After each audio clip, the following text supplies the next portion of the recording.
অবাক কাণ্ড, ICC champions ট্রফির দ্বিতীয় সেমিফাইনালে সাউথ আফ্রিকা মুখোমুখি হবে নিউজিল্যান্ডের। এই ম্যাচের ফলাফল খেলা শেষেই জানা যাবে, কিন্তু খেলা শুরু হওয়ার একদিন আগেই ফলাফল ফাঁস করল জ্যোতিষী টিয়া। বিস্তারিত জানতে সম্পূর্ণ ভিডিওটি দেখুন। দর্শক, আইসিসি চ্যাম্পিয়ন্স ট্রফির দ্বিতীয় সেমিফাইনালে ব্ল্যাক ক্যাপস খ্যাত নিউজিল্যান্ডের বিপক্ষে সাউথ আফ্রিকা খেলবে।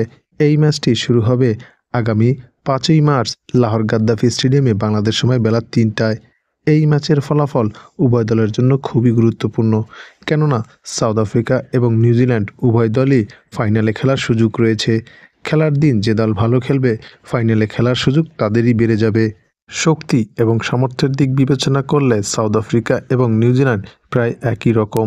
সাউথ আফ্রিকা চ্যাম্পিয়ন ট্রফিতে গ্রুপ চ্যাম্পিয়ন হয়ে সেমিফাইনাল খেলার গৌরব অর্জন করে, অপরদিকে নিউজিল্যান্ড সেকেন্ড রানার আপ হয়ে সেমিফাইনাল খেলার গৌরব অর্জন করেছে। তাই বলাই যায় এই ম্যাচে দক্ষিণ আফ্রিকা নিউজিল্যান্ডের চেয়ে কিছুটা এগিয়ে থাকবে, যদিও খেলার দিন খেলার ফলাফল জানা যাবে। সেমিফাইনালে এই খেলার ফলাফল নিয়ে ভক্ত এবং সমর্থকদের মাঝে বিরাজ করছে চরম উত্তেজনা। খেলার ফলাফল তাই তো একদিন আগেই ফাঁস করল জ্যোতিষী টিয়া। টিয়াটির সামনে দুই দলের পতাকা রাখা হলে দক্ষিণ আফ্রিকার পতাকাটি তুলে নেয়।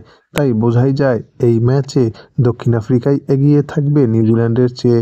দর্শক, আইসিসি চ্যাম্পিয়ন্স ট্রফির এই ম্যাচে দক্ষিণ আফ্রিকা নাকি নিউজিল্যান্ড জিতবে তা জানিয়ে দিতে পারেন আমাদের কমেন্টস বক্সে কমেন্টসের মাধ্যমে।